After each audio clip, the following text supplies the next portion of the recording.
दोनों टाइप के मोटर्स मैंने यहाँ पे रखे हुए हैं। इसमें ये जो आप देख रहे हैं तो ये रेगुलर मोटर है, जो मार्केट में हम लोग बल्क सप्लाई में या जिनको इकोनॉमी प्रोडक्ट चाहिए होता है, जिनको प्राइस कॉन्शियस होते हैं, ये उनके लिए जो मोटर बनता है वो मोटर है। एंड यहाँ पे ये देखेंगे तो ये स्पेशली हमने जो एक्टिवा कन्वर्जन के लिए मोटर बनाया हुआ है वो मोटर मैं आपको दिखाऊंगा। अभी जब BLDC मोटर की हम लोग बात करते हैं तो BLDC मोटर में सबसे खास बात ये होती है कि एक्चुअली BLDC मोटर का बाकी मोटर से तो इफिशियंसी ज़्यादा है ही है, लेकिन BLDC मोटर में भी प्रैक्टिस जो होती है, जो इकोनॉमी प्रोडक्शन होता है एंड क्वालिटी प्रोडक्शन होता है, इसमें क्या क्या डिफरेंस आता है, ये फर्स्ट टाइम मैं आपको ये मोटर्स ओपन करके दिखा रहा हूँ। तो यहाँ पे अगर हम लोग देखेंगे तो मोटर में सबसे मेन पार्ट जो होता है तो उसका स्टेटर, एंड स्टेटर में जो वाइंडिंग होता है, वाइंडिंग का क्वालिटी, जो उसमें परसेंटेज ऑफ कॉपर यूज किया जाता है, कितने हाई क्वालिटी का कॉपर यूज किया हुआ है, तो उतना इफिशियंसी एंड उतना रिजल्ट टॉर्क अच्छा मिलेगा आपको मोटर को।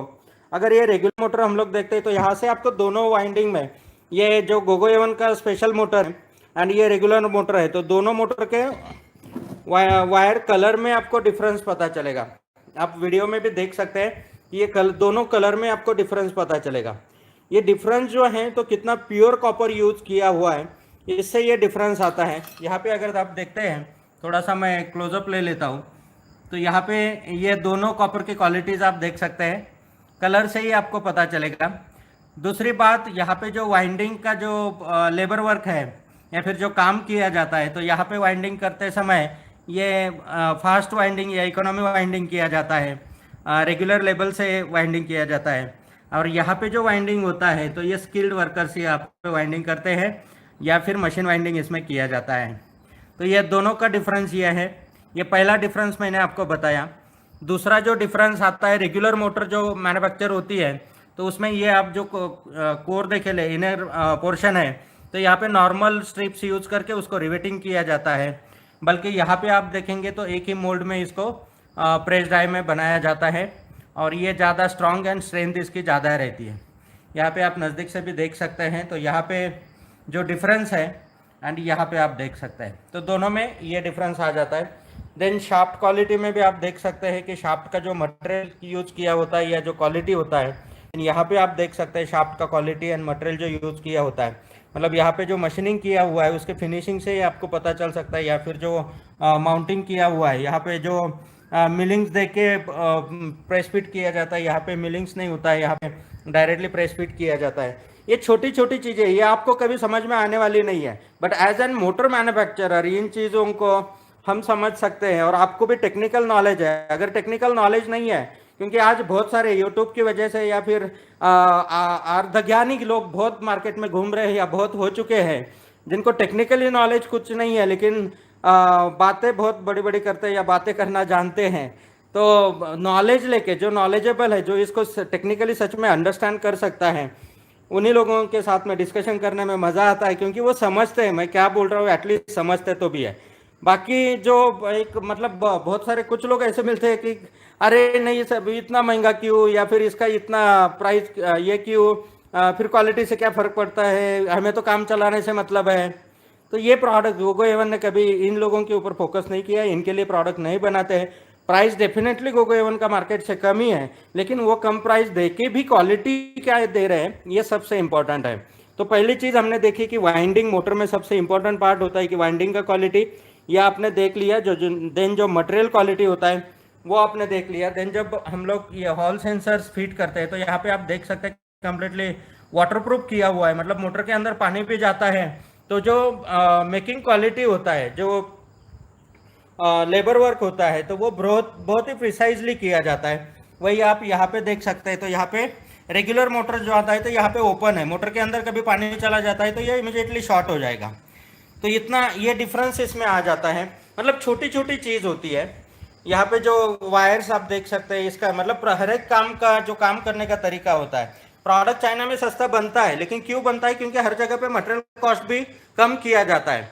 अगर आप मटेरियल कॉस्ट उसका अच्छा डालते हो तो क्वालिटी, हर चीज़ की क्वालिटी उसमें निकाली जा सकती है।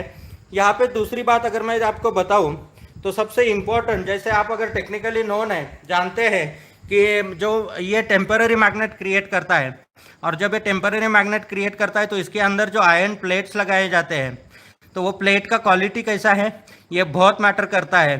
प्लेट का थिकनेस जितना कम रहेगा उतना मोटर का एफिशिएंसी ज़्यादा मिलेगा, जितना प्लेट का थिकनेस कम उतना मोटर का एफिशिएंसी ज़्यादा मिलेगा।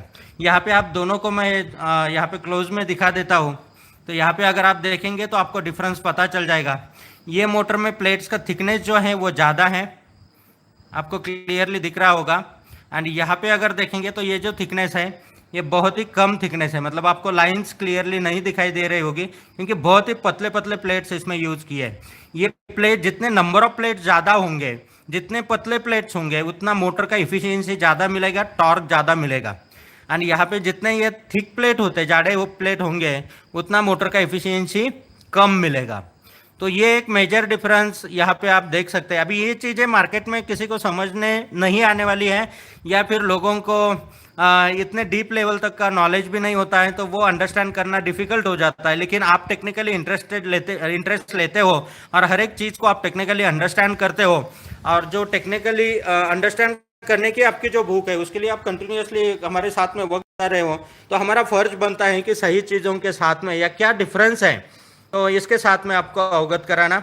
दूसरा डिफरेंस अगर आप देखेंगे यहाँ पे जो सेपरेटर्स डाले जाते हैं, तो सेपरेटर्स के बीच में आप यहाँ पे देखेंगे तो ये बाम्बो का स्टिक डाला जाता है। नॉर्मल आप चाइनीज कोई भी मोटर देखोगे आज आप जो इलेक्ट्रिक स्कूटर यूज कर रहे हैं या फिर कोई भी जनरल मार्केट में जो मोटर्स आता है तो उसमें आपको यही प्रैक्टिस मिलेगा, क्योंकि ये सस्ते में काम हो जाता है। यहाँ पे ये बाम्बो का स्टिक इसके अंदर डाला जाता है एज एन सेपरेटर, इसको वायरिंग को लॉक करने के लिए। यहाँ पे अगर आप देखेंगे तो ये प्रॉपरली मोल्ड किए हुए स्ट्रिप्स इसमें डाले जाते हैं। तो ये एक डिफरेंस है कि यहाँ पे जो मोल्ड किए हुए स्ट्रिप्स है तो इसकी वजह से फिनिशिंग क्वालिटी एंड लाइफ ज़्यादा मिल जाती है। यहाँ पे ये जो मोटर है हमारा ये 800 वाट का है, एंड सिमिलर ये यहाँ पे 1200 वाट का है। तो दोनों मोटर का आप ये देख सकते हैं। तो जो वाटेज सेम साइज में वाटेज जो डिफरेंस आ जाता है तो उसमें स्टेटर का विड्थ एंड मैग्नेट का विड्थ चेंज करके उसमें वाटेज का डिफरेंस आ जाता है। मतलब ये मटेरियल क्वालिटी में इतना डिफरेंस आता है, इसकी वजह से मोटर का एफिशिएंसी ज़्यादा मिलता है एंड मोटर का लाइफ ज़्यादा मिलता है। अभी यहाँ पे देखेंगे रेगुलर मोटर का है, ये जो मैग्नेट्स यूज किया हुआ है तो इसमें का एक देखिए यहाँ पे जो नियोडियम मैग्नेट्स होता है, तो ये मोटर हमने यूज़ नहीं किया है, ये ऐसा ही था। लेकिन फिर भी नॉर्मल क्वालिटी का जो मोटर्स आता है तो उसमें ये देखिए इसका कोटिंग निकल गया है, और मैग्नेट्स का कलर भी देखिए अनइवन यहाँ पे आपको दिखाई देगा। मतलब कुछ मैग्नेट्स का अलग कलर है, कुछ मैग्नेट्स का अलग कलर है। प्लस उसका जो लेबर क्वालिटी या मेकिंग क्वालिटी होता है तो यहाँ पे आप देखेंगे तो वो प्रिसीजन मेक नहीं होता है, उसको जनरली प्रोडक्शन रेट के हिसाब से बनाया जाता है, तो वो एक डिफरेंस आ जाता है। यहाँ पे जो एक्टिवा के लिए स्पेशली मोटर बनाया हुआ है तो उसमें आप देख सकते हैं कि मतलब नज़दीक जाने के बाद में या फिर मैं जब इसके ऊपर हाथ घुमा रहा हूँ तो इमीडिएटली पता चलता है कि कितना डिफरेंस ये मैग्नेट्स में है, जो क्वालिटी में है। और इसके ऊपर जो कोटिंग है वो कोटिंग का भी दोनों जगह पे आपको यहाँ पे भी दिखाता हूँ मैं, यहाँ पे भी दिखाता हूँ। तो दोनों कोटिंग का जो डिफरेंस है आपको तुरंत समझ में आएगा। कलर अनइवन नहीं है, मतलब मैग्नेट का कैपेसिटी एंड पावर, जैसे बैटरी में हम लोग सेल्स यूज करते हैं, जितने अनइवन सेल रहेंगे या फिर मिसमैच सेल रहेंगे तो सस्ते में मिल जाते हैं, उसी तरीके मैग्नेट्स में भी पावर का जितना अनइवन होगा तो वो मैग्नेट सस्ते में मिल जाते हैं। तो सस्ते में मोटर बनाने के लिए सस्ता वाला ही मैग्नेट यूज करना पड़ेगा। यहाँ पे अच्छा क्वालिटी का मोटर बनाने के लिए मैग्नेट अच्छा क्वालिटी का एक सिक्वेंसली एक सेम पावर का या सेम साइज का सेम सभी चीज़ें सेम चाहिए, सेम क्वालिटी का चाहिए, तो वहाँ पे कॉस्ट ज़्यादा बेयर करना पड़ता है। और लेकिन मैन्युफैक्चरिंग में क्वालिटी में कॉन्शियस जब रहते हैं तो ये चीज़ को ध्यान देना बहुत ज़रूरी होता है।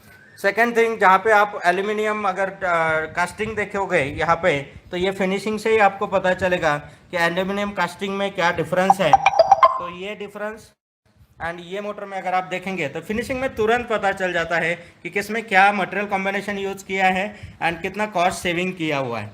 तो इमीडिएटली मतलब सामने जब हम देखते हैं तो इमीडिएटली पता चलता है। तो यहाँ पे प्रिसीजन जो है या फिर जो फिनिशिंग है, जो मटेरियल का क्वालिटी है वो तुरंत समझ में आ जाता है। प्लस उसका रिम का क्वालिटी जो है, आउटर का रिम जो होता है उसका थिकनेस एंड क्वालिटी, यहाँ पे रिम का थिकनेस एंड क्वालिटी, इसमें हर एक चीज़ में थोड़ा पैसा बचा के मोटर सस्ता किया जाता है। एंड यहाँ पे हर जगह पे, मतलब आप मोटर्स इंडिया में ये तो बनती नहीं है, चाइना से इंपोर्ट होती है, तो इंपोर्ट करते समय भी आपको हर तरीके की क्वालिटी मिल सकती है। लेकिन गोगो एवन का खासियत यह है कि पिछले 4 सालों से, मतलब 2016 के बाद में हम लोग खुद हब मोटर्स मैन्युफैक्चर कर रहे हैं, तो इसके अंदर डीपली नॉलेज लेके इन सभी मोटर्स को, और अभी जो हमने BLDC मोटर्स, ये मोटर बनाने का कोर्स भी स्टार्ट किया है। तो आप मोटर मैन्युफैक्चरिंग स्टार्ट करना चाहते हैं तो पूरा टेक्नोलॉजी ट्रांसफर, इसका हर एक छोटी छोटी चीज़ का knowledge according to Indian market requirement आप कैसे मोटर मैन्युफैक्चरिंग कर सकते हैं, इसके ऊपर भी आपको पूरा डिटेल्स दिया जाता है, ट्रेनिंग दिया जाता है, आपकी कैपेबिलिटी इसमें तैयार की जाती है। अब हम देखते हैं, ये हमने देखा कि फिजिकल लेवल पे क्या क्या डिफरेंसेस है एंड उसमें क्या चेंजेस मोटर क्वालिटी में होते हैं। अभी हम देखते हैं कि यहाँ पे जो हमारे टेस्टिंग मशीन्स है, स्पेशली मोटर टेस्टिंग के लिए कि जो मशीन 2016 से हम लोग हमारे प्लांट में यूज़ कर रहे थे वहाँ पे, लेकिन 2019 में ये जो मशीन्स है हमने इंडिया में शिफ्ट की है एंड अभी वहाँ पे हमने दूसरे और एडवांस टेक्नोलॉजी वाले मशीन, लेकिन R&D सेंटर के लिए ये मशीन अभी हम लोग यूज़ करते हैं। तो यहाँ पे इस मशीन में अगर आप देखेंगे तो ये जैसे पावर सप्लाई है, 100 वोल्ट 100 एम्पियर तक का ये पावर सप्लाई देता है। यहाँ पे अगर देखेंगे तो ये वोल्टेज इंडिकेशन आता है, एम्पियर आता है एंड इसमें वॉट का इंडिकेशन आएगा। यहाँ पे अगर देखेंगे तो आपको स्पीड, मोटर का RPM मिलेगा, टॉर्क कितना देता है मोटर वो मिल जाएगा, देन पावर कितना जनरेट कर रहा है वॉट में वो आपको यहाँ पे मिल जाएगा, एंड मोटर का इफिशियंसी ये आप यहाँ पे चेक कर सकते हैं। देन यहाँ पे ये लोड उसके ऊपर ऑटोमेटिकली डायनामो से लोड किया जाता है एंड मोटर का फिर पूरा टॉर्क टेस्टिंग यहाँ पे होता है। तो ये टेस्टिंग के लिए, मतलब इसमें से पूरा ग्राफ भी हम लोग निकाल सकते हैं। इसके साथ में मतलब मोटर क्वालिटी में तो डिफरेंस आपको दिखाई देगा ही, समझ में आएगा ही। उसके साथ में जो कंट्रोलर यूज होते हैं, अभी जो रेगुलर मोटर है उसके साथ में जो मार्केट में कॉमन कंट्रोलर्स है, स्क्वायर वेव कंट्रोलर्स, वो यहाँ पे हमने कनेक्ट किया हुआ है। एंड ये जो एक्टिवा के लिए स्पेशली किट बनाया हुआ है उसके लिए से हमने यहाँ पे sine wave and regenerative controller यहाँ पे फिट किया हुआ है। तो ये दोनों कंट्रोलर एंड मोटर के इसमें कॉम्बिनेशन में कितना डिफरेंस आता है एंड कंट्रोलर के कॉम्बिनेशन में कितना डिफरेंस आता है, तो रेगुलर मोटर का consumption and high quality motor का कंजम्पशन, इसमें भी कितना डिफरेंस आता है, कितना पावर ये मोटर देता है, ये सब आज हम लोग चेक करने वाले हैं एंड प्रैक्टिकली आप देखने वाले हैं। तो यहाँ पे जिस तरीके से ये मशीन के साथ में कनेक्ट किया हुआ है तो इसका लोड ऑलरेडी बढ़ चुका है, तो ये विथ लोड मतलब ये पूरा घूमने के साथ में इसका हम टेस्टिंग करेंगे। एंड यहाँ पे ये मोटर के ऊपर टायर है, तो वो दोनों इवन इसका लोड थोड़ा ज़्यादा हो जाता है घूमते समय, टायर से भी इसका वजन ज़्यादा है क्योंकि टायर मोटर के ऊपर फिट है और वो सेंट्रली घूम रहा है, ये साइड में फिट है, तो उसको लोड ज़्यादा आता है। लेकिन फिर भी हम इफिशियंसी में एंड पावर कंजम्पशन में कितना डिफरेंस आता है ये चेक कर लेते हैं। तो पहले यहाँ पे हम लोग एक मोटर रन करते हैं कि जो रेगुलर क्वालिटी का मोटर है, इसको अगर रन करके देखते हैं तो यहाँ पे ये थ्रोटल के साथ में, ये पावर के साथ में कनेक्टेड है। यहाँ पे अगर आप चेक कर सकते हैं ये मोटर रन हो रहा है, इसका जो हमें यहाँ पे डिटेल्स मिल रहा है, तो ये 63 वोल्ट पे अभी बैटरी है, मतलब पावर सप्लाई 63 वोल्ट पे आ रहा है। इसका जो कंजम्पशन आ रहा है एम्पियर में 1.40 एम्पियर का, 41 एम्पियर तक का कंजम्पशन आ रहा है एंड नो लोड में ये 89 वॉट तक का कंजम्पशन ले रहा है। मतलब ये मोटर का ये आप फिगर्स याद रखिए क्योंकि दूसरा मोटर जब मैं दिखाऊंगा तब आपको ये समझना ज़रूरी है। तो यहाँ पे ये 89 वॉट का कंजम्पशन, ऑलमोस्ट 88.78 वॉट का ये कंजम्पशन है, एक 1.40 एम्पियर ये करंट ले रहा है। ये फिगर्स आप याद रखिए, 63.9 वोल्टेज है बैटरी का। अभी यही अगर ये मोटर के साथ में हमने देखा स्क्वायर वेव, इसके साथ में एक चीज़ को ध्यान दे देना, इसका आवाज़ सुन लेना। जब स्क्वायर वेव कंट्रोलर आप यूज़ करते हैं ना तो मोटर का आवाज़ आता है, एक सर्टन आवाज़ आपको हमिंग जैसा मोटर से आएगा। जैसे आपने देखा होगा कि ई रिक्शा बाजू से पास होती है तो एक सर्टन का आवाज़ करते जाती है, क्यों? क्योंकि स्क्वायर वेव कंट्रोलर यूज़ किया जाता है और ये स्क्वायर वेव कंट्रोलर की वजह से मोटर्स में आवाज़ आता है। अभी हम रन करते हैं जो साइन वेव कंट्रोलर के साथ में मोटर हमने यहाँ पे माउंट किया है, तो उसका हाँ अभी ये जो आवाज़ आ रही है तो ये मशीन की आवाज़ है, ये जो फिक्सिंग हमने किया हुआ है तो इसका आवाज़ आ रहा है। बाद में मैं आपको विदाउट वो कनेक्शन भी इसका साउंड सुनाऊंगा। बहुत ही स्मूथ, मतलब बिल्कुल आवाज़ उसका आता नहीं है। आपने भी अगर कोई किट परचेस किया हुआ है तो आपने उसमें देखा होगा। यहाँ पे हम देख सकते हैं कि जो 63.4 वोल्ट वोल्टेज वही है। अभी जो कंजम्पशन है 1.2 एम्पियर का, 1.20 एम्पियर का यहाँ पे कंजम्पशन है। एंड यहाँ पे अगर आप देखेंगे तो 76 वॉट में ये चल रहा है। मतलब इतना लोड इसके साथ में घूमने के बावजूद भी ये उस मोटर से कम कंजम्पशन ले रहा है, कम इलेक्ट्रिसिटी ले रहा है। यहाँ पे अभी अगर हम लोग देखते हैं कि इसका जो आउटपुट है, अभी आरपीएम जो मिल रहा है ये मोटर का, क्योंकि ये मशीन के साथ में कनेक्टेड है तो इसका डाटा, ये हमें आरपीएम टॉर्क ये भी डाटा मिल जाएगा। तो कितना कैपेसिटी ये मोटर देता है तो ये अगर हम लोग देख लेते हैं तो 400 आरपीएम यहाँ पे है, 1.45 न्यूटन मीटर का टॉर्क यहाँ पे हमें आ रहा है, 60 वॉट का पावर ये कंज्यूम कर रहा है, आउटपुट दे रहा है। एंड इफ़िशियंसी इसका स्विच ऑफ, वायर कनेक्शन नहीं किया है हमने तो इफ़िशियंसी यहाँ पे नहीं दिखा रहा है। तो ये 60 वॉट का आउटपुट एंड ये टॉर्क डिलीवरी, ये आप देखते हैं। जैसे मैं इसके ऊपर का लोड अभी बढ़ाऊंगा तो धीरे धीरे जैसे लोड बढ़ाते जाऊंगा तो ये लोड स्विच है, इस लोड को जैसे जैसे मैं बढ़ाऊंगा तो आप देखेंगे कि आरपीएम ड्रॉप हो रहा है, उसके साथ में टॉर्क बढ़ रहा है। यहाँ पे आपको जो वॉटेज है, पावर है, वो भी बढ़ते हुए दिखाई देगा। तो 367 आरपीएम, 4.94 टॉर्क, 266 वॉट तक ये पहुंचा है। अभी ये पहुंचा है 284 वॉट। धीरे धीरे मैं बढ़ाते जा रहा हूँ, करंट बढ़ते जा रहा है, 9 10 एम्पियर, 12 एम्पियर, देन यहाँ पे 500 वॉट। धीरे धीरे ये 500 के ऊपर 1820 एम्पियर तक ये पहुंचा, 700 वॉट। तो ये रेटेड पावर में हम लोग चेक कर रहे हैं। तो यहाँ पे 26 एम्पियर, 30 एम्पियर, 700 वॉट, 29 एम्पियर। तो ये कंटिन्यूसली बढ़ते जा रहा है इसी को। और अगर हम लोग पावर को बढ़ाते हैं तो 27 न्यूटन मीटर, 30 न्यूटन मीटर। तो इस तरीके से ये पूरा जो पावर है इसका, मतलब मिनिमम सप्लाई इसमें। अभी यहाँ पे हाईएस्ट इस पर हम लोग चेक नहीं कर सकते क्योंकि इसको जो पावर सप्लाई की रिक्वायरमेंट होती है, 35 एम्पियर का कंट्रोलर है 60 वोल्ट में, और यहाँ पे हमने 5 एम्पियर प्लग से इसको कनेक्ट किया हुआ है। तो ये 5 एम्पियर प्लग से जो पावर मिलती है 11,000 to 1100 वॉट तक की मिलती है। तो इसलिए ये वहाँ तक ही चेक होता है। लेकिन अगर हम लोग बड़े पावर सप्लाई के साथ में, मतलब जो कनेक्शन हम लोग कर रहे हैं वो कनेक्शन करने के बाद में फिर से एक मैं इसका वीडियो आपको प्रैक्टिकली दिखाऊंगा, और उस वीडियो में आप जान पाओगे कि किस तरीके से इसका जो पावर है, अभी ये 2600 3200 ये जो वॉट पावर है तो ये अबव 800 वॉट इसका आपको मिल रहा है। क्योंकि जैसे 3 टाइप के मोटर हमारे पास में है, 1200 वॉट, 1000 वॉट एंड 800 वॉट। तो इसका जो रेटेड पावर है तो ये आप देख सकते हैं यहाँ पे, करंट एंड पावर।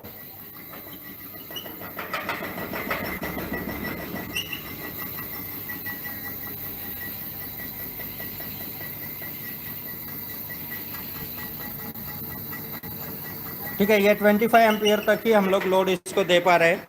तो ये हमने देखा कि इसका जो कंजम्पशन है, और नो लोड पे जो कंजम्पशन आता है तो ये आपने देखा यहाँ पे कि 1.2 एम्पियर का, एंड इसका आता है 1.4 एम्पियर का। मतलब ऑलमोस्ट 10 to 15% का डिफरेंस इसमें आ रहा है।